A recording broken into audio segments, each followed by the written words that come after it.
एकच सांगायचं आहे या मायबाप बीड जिल्ह्यातल्या जनतेला, सर्व जाती धर्मात, की हे प्रकरण जे झालंय हे कुठल्याही राजकारणामुळे झालेलं नाही.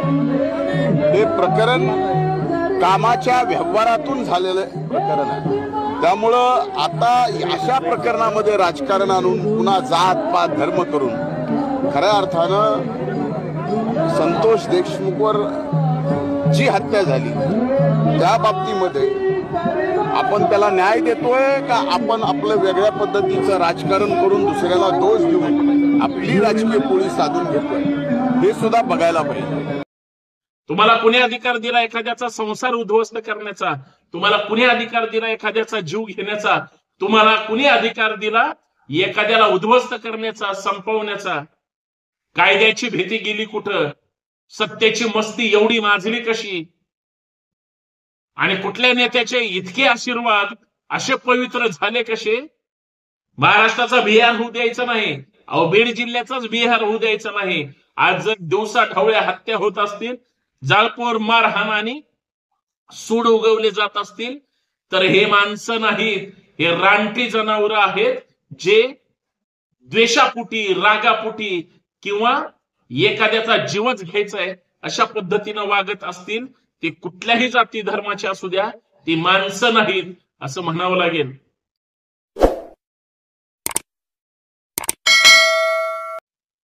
जात मोठी आहे की माणूस? जीव मोठा आहे का जातीचा अहंकार? काय चाललंय बीडमध्ये? बीडचा बिहार होतोय का? लोकसभेच्या निवडणुकांमध्ये सुद्धा जातीला मोठं मानून माणसाचे जीव घेण्याचे प्रकार सुरू झाले. एका बाजूला आरक्षणाच्या चळवळी मोठ्या प्रमाणात वाढते, दुसऱ्या बाजूला तेवढाच ताकदीचा विरोध होतोय.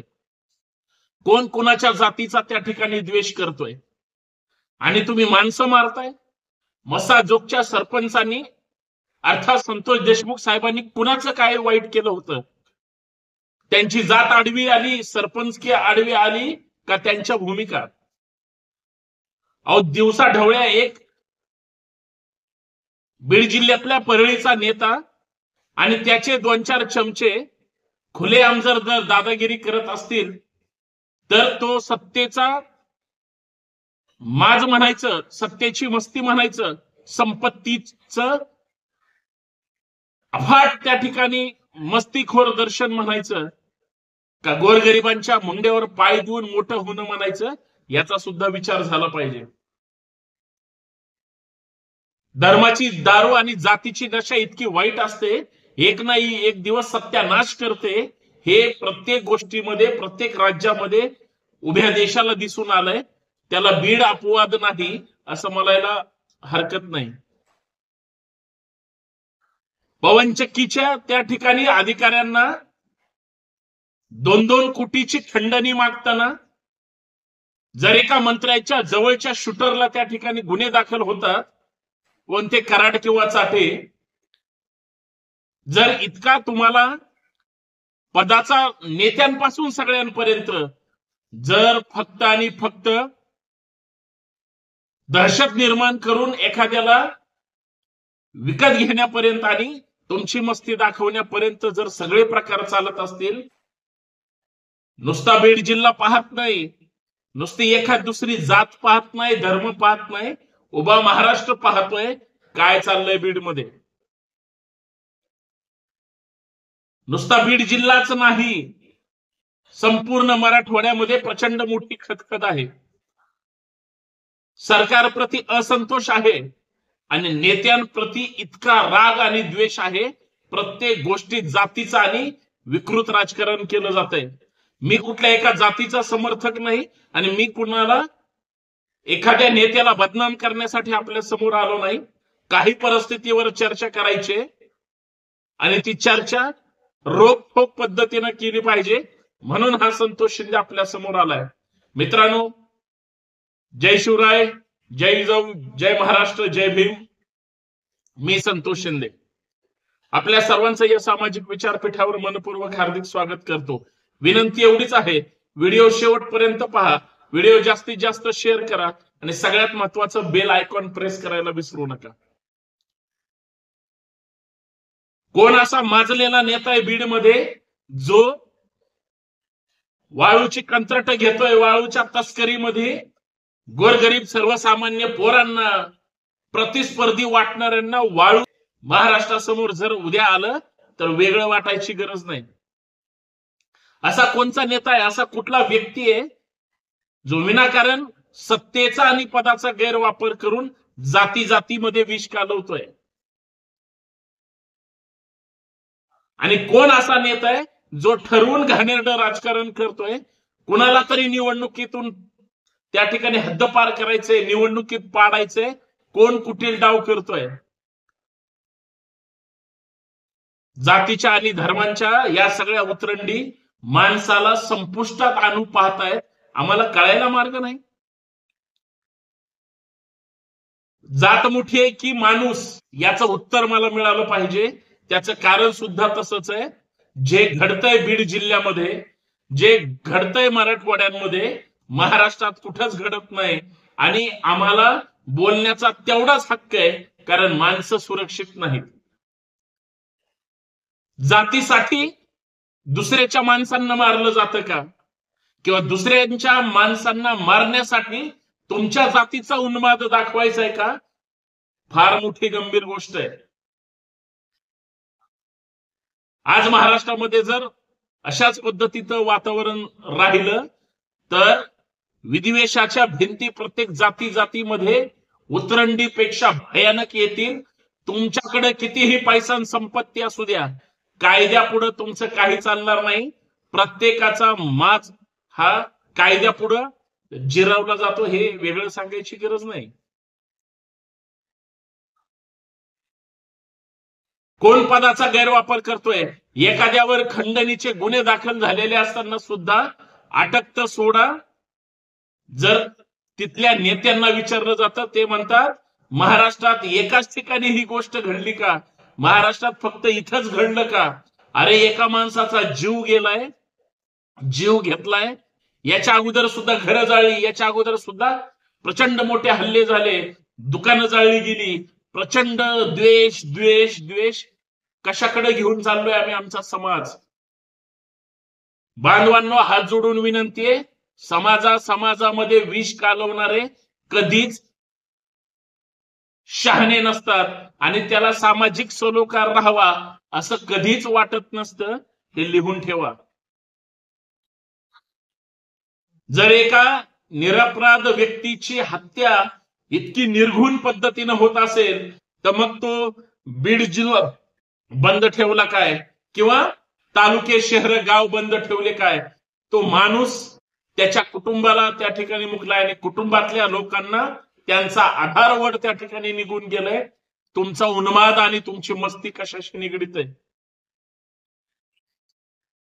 मराठवाड्यात आणि बीड जिल्ह्यात कुजबूज आहे. ज्यानं घात केलाय, ज्यानं घडून आणलाय. अरे कधी काळी प्लॅनिंग न सगळं केलं जातं अशी चर्चा आहे. कारण कधी रस्त्यानं चालणाऱ्या माणसाला सहज उडवलं जातं आणि अपघात दाखवला जातो. पण पोलीस प्रशासन किंवा इतर यंत्रणा जर निपक्षपातीपणे जर तपास करणार असेल तर तिथं हत्याच झाली हे वेगळं सांगायला गरज नाही. पण कायद्याला पुराव्याशिवाय त्या ठिकाणी तुम्हाला समोर मांडता येत नाही. म्हणून सगळे मस्तीखोर एखाद्याला संपवण्याची सुपारी घेत आहेत. दुर्दैवी गोष्ट आहे. एवढे आमदार आहेत, एक खासदार आहेत, लोकप्रतिनिधी आहेत, नेते आहेत, हृदयातले, मनातले, गावातले, तालुक्यातले, जिल्ह्यातले. काय करायचं ह्या नेत्यांचं?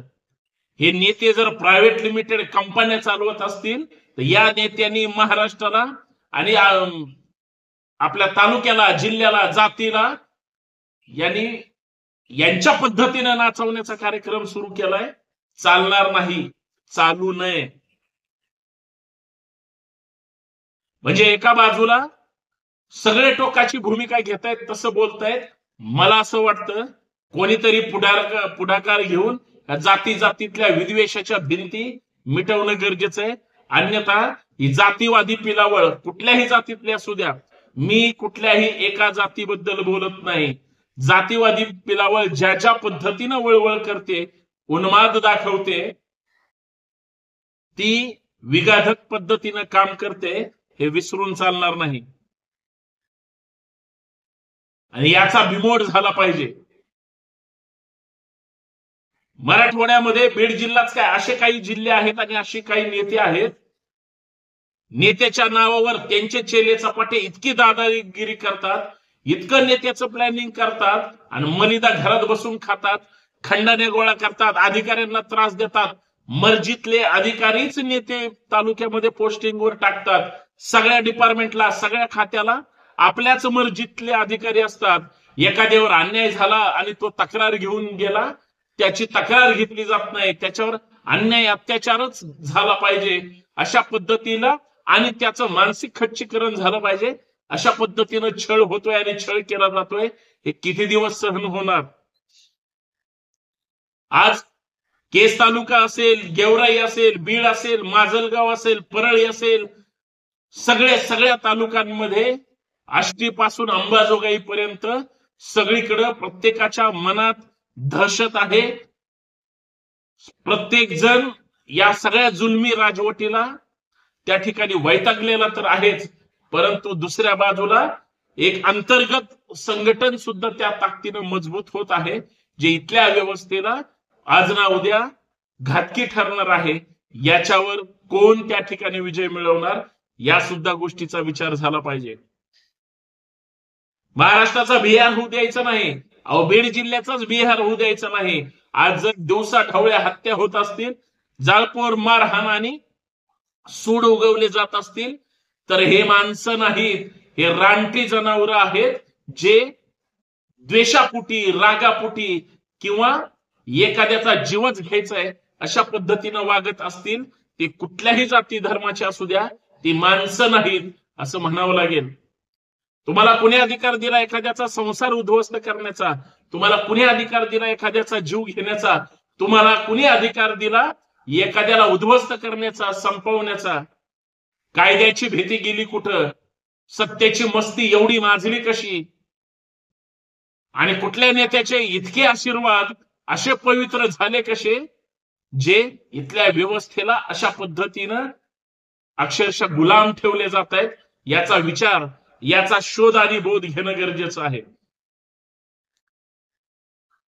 संतोष देशमुखांची झालेली हत्या ही फक्त बीड जिल्ह्यातल्या एखाद्या तरुणाची किंवा चळवळीतल्या संघटनात्मक काही असेल, माणूस वाईट असो की चांगला, तुम्ही त्याच्याशी वैचारिक वाद घालून चर्चा करू शकता.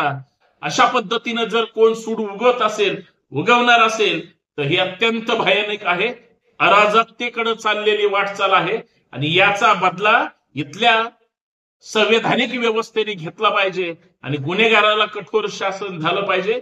अन्यथा काळ सोखवला तर वाईट होईल. म्हातारी मेल्याचं दुःख नसतं, काळ ज्या पद्धतीनं सोखवतो तो माजुरडेपणाची त्या ठिकाणी भाषा बोलतो. हे आता क्षणाक्षणाला दिसतंय. हे थांबलं पाहिजे आणि जे जे गुन्हेगारी, खंडणीखोर किंवा वाईट वृत्तीचे आहेत, मला असं वाटतं ते कुठल्याही जाती धर्माचे असू द्या, कुणामध्ये सुद्धा असू द्या, कायद्याने यांच्यावर कठोर शासन झालं पाहिजे. अन्यथा परिस्थितीच उद्या यांना शिक्षा केल्याशिवाय राहणार नाही.